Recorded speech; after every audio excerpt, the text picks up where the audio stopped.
Hello, everyone, and welcome to another episode of Tech Show with Daryoush. Again, tonight, our guests are Kurt Truskopf and Robert Blakely. Hello. We have some news for you before beginning. The news is that PHP's Git server hacked, and hackers inserted some secret backdoors to its source code. This was happened on March 28th, and unidentified hackers hacked official Git server of the PHP programming language and pushed unauthorized updates to insert a secret backdoor into its source code. The two malicious commits were pushed to self-hosted PHP src repository hosted on the git.php.net server. As you know, PHP is the programming language for the most of the web servers, and this is something serious. And developers, administrators all must be very careful when they install new updates for the PHP server. They have to check the files and make sure that this script that they are downloading from the PHP server is the legitimate and clean and does not have any issues. Otherwise, serious security issues will happen to so many web servers all around the world.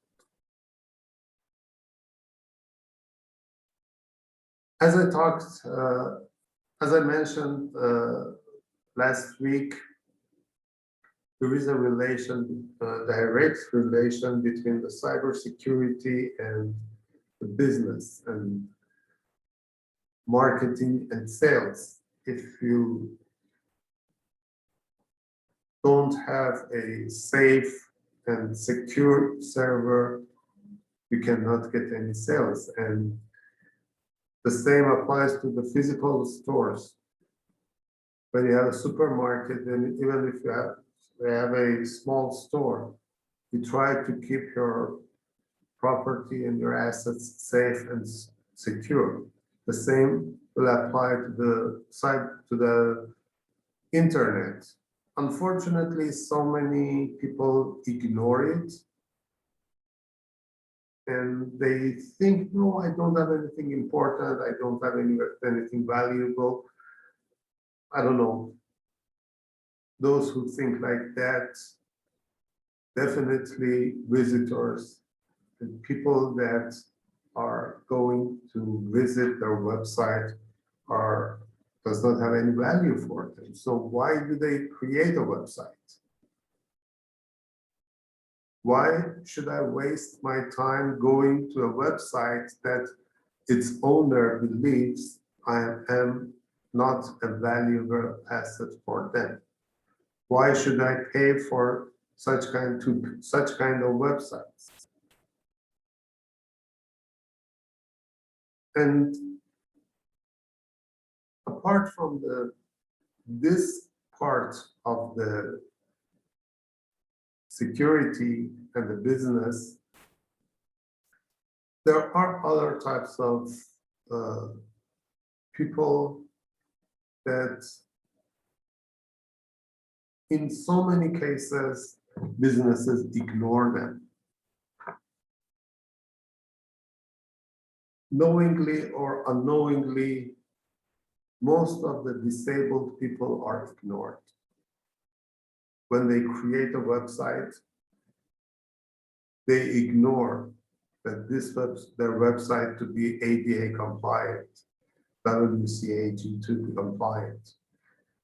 ADA is Americans Disability Act, and WCAG is Web Content Accessibility Guideline. ADA governs in the US and Web accessibility online guideline for all other countries, especially in the Western European countries.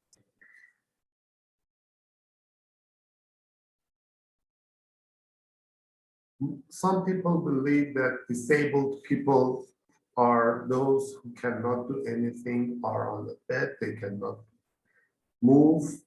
No, these are not. There are so many great people among them.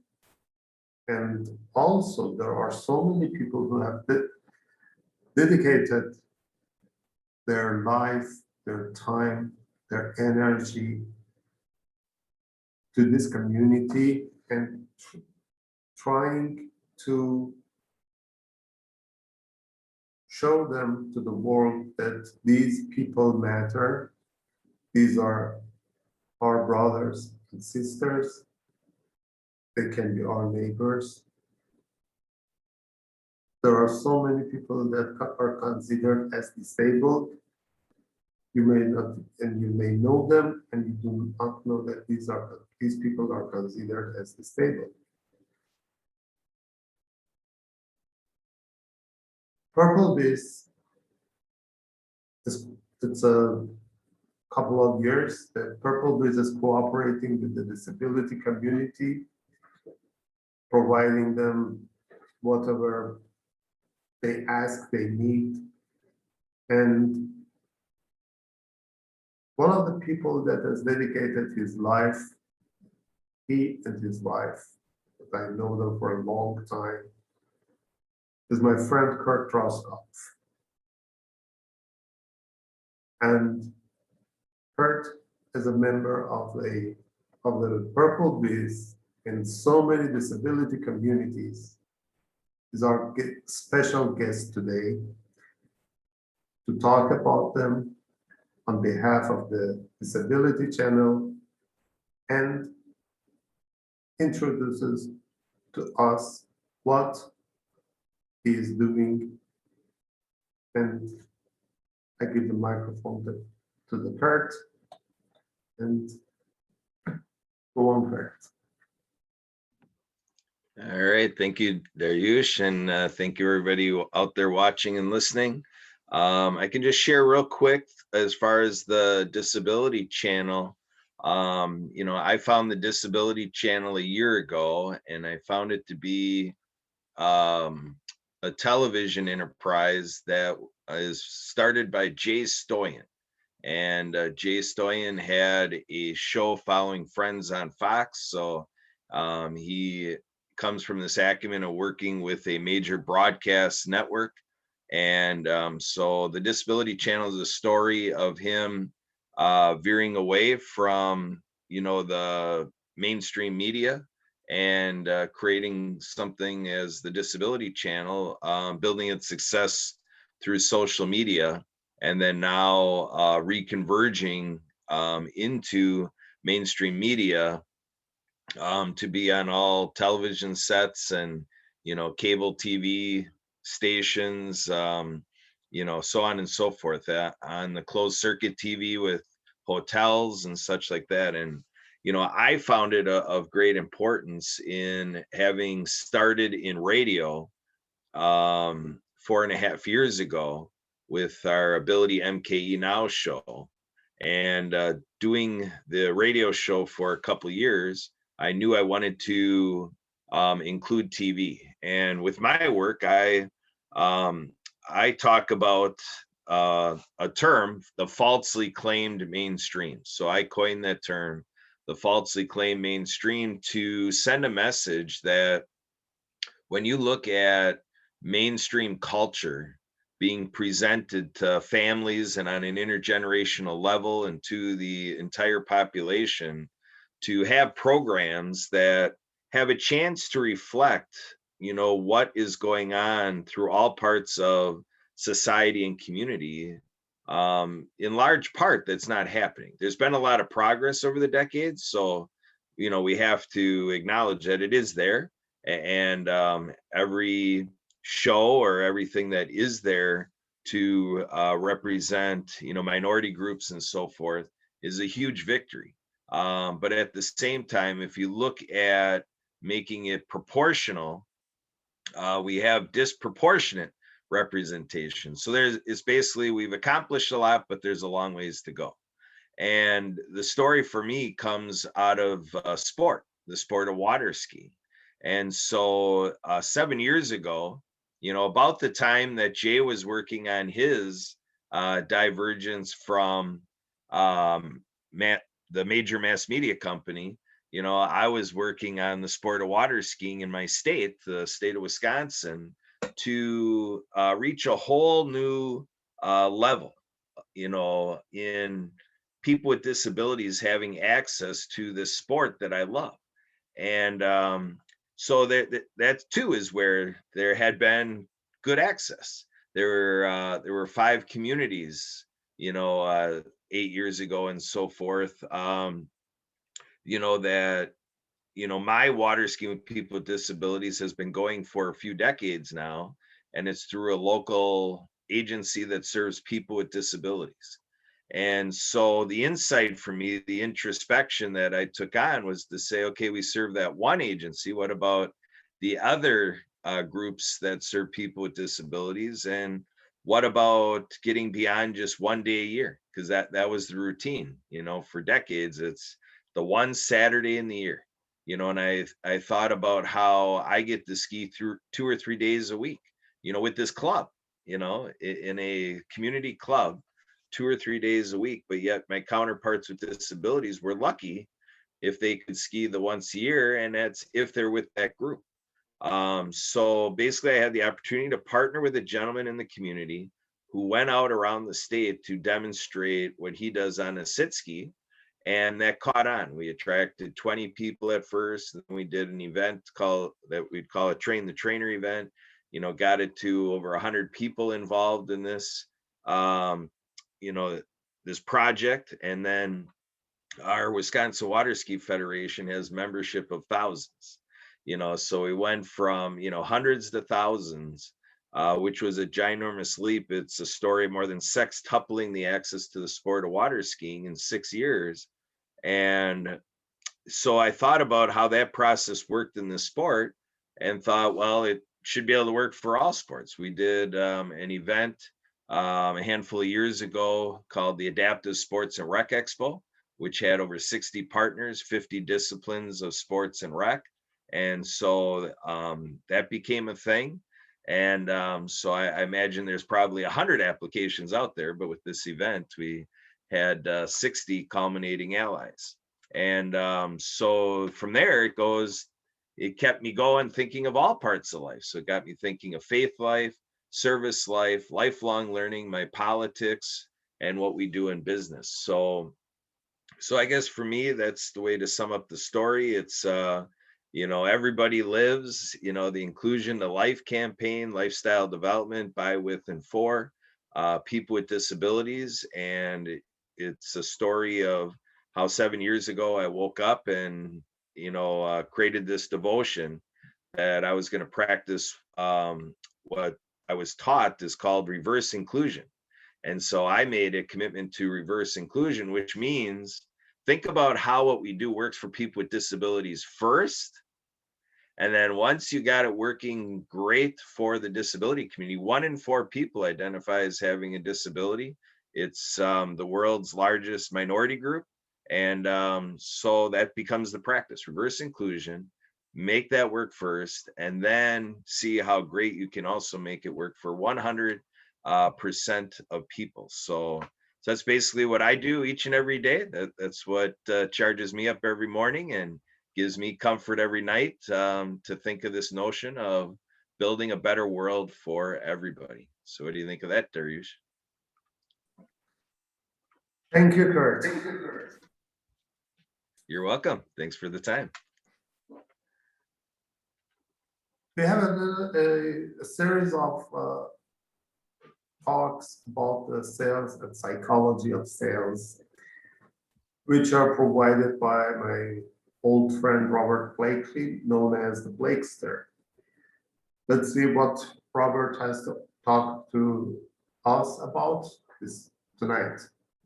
Robert? Right on. What's going on, guys? Can you hear me okay? Yeah, we hear you good. All right. Well, first off, I'm not that old. In fact, I think you're older than I am, young man. So there. I said old friend. Oh, well, I'm still young at heart. Anyway, so today, guys, I wanted to kind of share with you guys the theme that's been going on in the background for my team and my group and stuff like that. And the theme for this week has actually been about branding and logos, right? So kind of interesting and cool topic that I think that everybody that is in the sales realm, especially if you're starting out brand new, needs to think about. If you look at actually Daryoush's picture, if I'm on the right side, pointed the right way, you'll notice that he's pretty branded there. He's got Aranet above his head, and to the right, as I'm looking at it, Purple Biz, to the left, As God. And then if you look down at Kurt, you'll see in the top left-hand corner of his, the TDC logo there, right? So logo and branding, I wanted to talk about that just for a couple of minutes, kind of get you keyed into a couple of things that we've been talking about this week. So logo and branding, first off, I want to kind of give you a little bit of a backstory, if I can, to understand exactly like my method to my madness and how I came about my branding and how you can possibly come about yours if you have questions or doubts about your branding. So I I know that he introduced me as his old friend. And if you saw when I was off camera and you know anything about me, most people know me online as the Blakester. Now, I got that name from being what I call a make shit happen person while I was in the United States Army. So, long story short, I was the type of person, still am, that I would just get things accomplished before they needed to be done. I didn't wait for somebody to tell me, hey, this needed to be done, that kind of thing. So my NCOs would come to me and they would say, did you get this done? Did you get that done? Before they could finish their sentence, knowing what they were asking of me, I would say, it's done, it's done, it's done. And at the time, we had our last names. Well, we still do. If you're in the United States military, your last name is emblazoned across your chest. So one day I had gotten it done. I said, what's my name? To my NCO, my sergeant, and I flashed across my name. And he said, oh, I know. It's the Blakester. So that name actually stuck with me, and it came about back in, I want to say, like 1991, and that name stuck with me. So that's part of my branding, if you will, right? Just like Aranet or Purple Biz or Asgod, they all had their own specific reason or story or how they came about. Just like you heard Kurt's story about TDC, right? And how he got involved with it as well. So I kind of want to show you, just share my screen just for a couple of minutes if I can, just double check. And to kind of encourage you, if you will, if you haven't done any kind of branding, especially even with your logo itself, I encourage you to do that. We're going to talk to you a little bit about that. So if you go to my website, I'm not trying to do a shameless plug. You'll see that this is my logo right here. It's got my name. It's not branded to the Blakester itself, but the icon itself is showing you an upward motion. Now, the thing that I want to point out, right, is that this logo, as well as yours, as well as Kurt's, as well as Daryoush's and anybody's out there, it will and can and will change over time.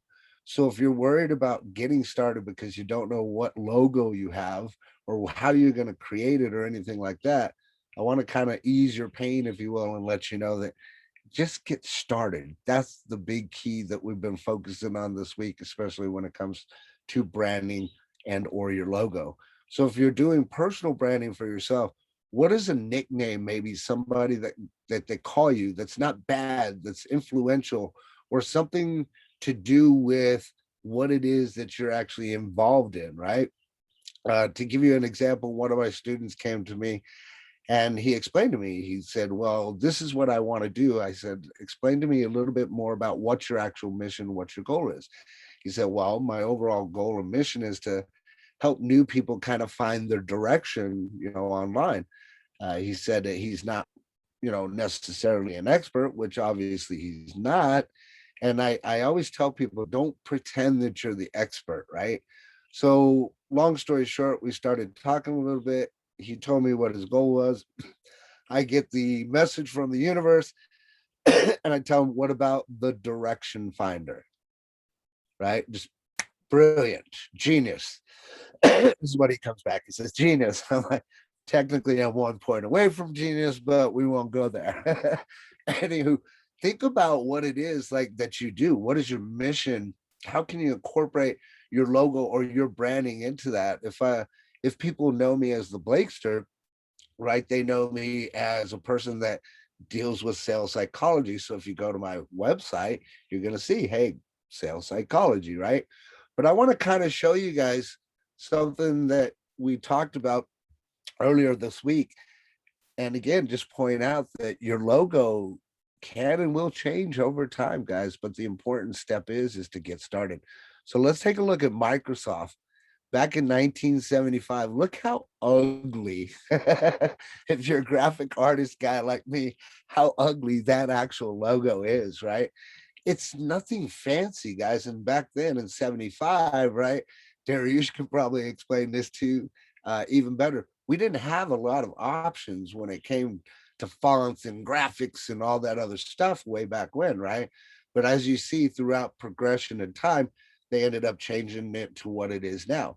Same thing with Apple. Look at Apple back in 1976. Look how horrible. That is just god awful, right? That's just ugly to even look at even now. And as you see again, they progressed. 1977, they went with Apple and the Apple to the side.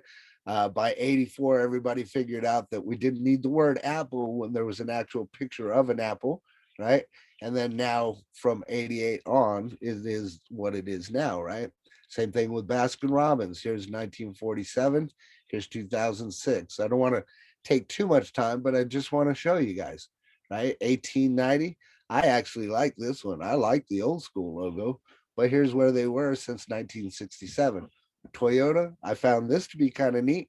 Back in 1935, they spelled Toyota with a D. Of course, it was probably, overseas, things like that. And look what it is now, right? It's Toyota. Here's another example, AT&T. Just kind of want to show you just a few examples here, right? Here's Visa. They started out like this. Now it's just the name, right? Kodak, same thing. So here's just a few examples that I want to kind of cover with you and show you. Nike, right? There's Nike, Adidas. And these are some of the popular brands that are out there in the marketplace. So again, the point is it doesn't have to be perfect. You just have to get started. So think about what your branding is going to be, what mission is it, tie those things together. And ultimately, if you need to get a logo done, you can either hire somebody on Fiverr or you can type into Google, because Google is our friend, even though it's our enemy and it tracks us and all that other crazy stuff, right? You type in free logo creator, the first thing that's going to pop up is Canva, which is a great tool. I don't personally use it because I have a graphics creator logo thing that I use. But if you don't have that type of thing, jump on Canva, create some type of logo to get yourself started, get your branding going, and get your name out there. So that's kind of all I got for today, Daryoush. I'm going to stop sharing my screen and I'll pass it back to you, brother. Thank you. Those information was very interesting, especially the logo of the Microsoft. I think it was created with the banner, the software of that. See, you would probably know that because of your programming skills and whatnot. There was a program named Banner, and people created things and everything with that. And joking about the old thing, right? I mean, not to date myself, but I've said this before. I mean, I remember coming online, and when I tried to build my website, I had to learn a little bit of HTML. Yeah, there were ways that we could cheat, stuff like that. But that was before any kind of audio was available, before video was available. So long time ago. So things change, man. The point is ultimately, again, is just to think about what your branding is just get started, get something started. Right. It's a start, and then during the time, you have enough time to reconsider everything, banner, the design, Right. and find something that's appropriate and more better and improved. Well, it's statistically known that your logo is going to grow with your business. Your logo and brand will grow with your business, right? I mean, I've already got another concept and idea for my logo in the works. So we'll see how that turns out. We'll see. Yeah, Just get it started, though. Get it started. right. Thank you. We are running out of time. Thank you for joining us tonight. We hope you enjoyed the information we provided. And see you next week. Have a good weekend. Bye. Bye, everybody. Do love you. Bye bye.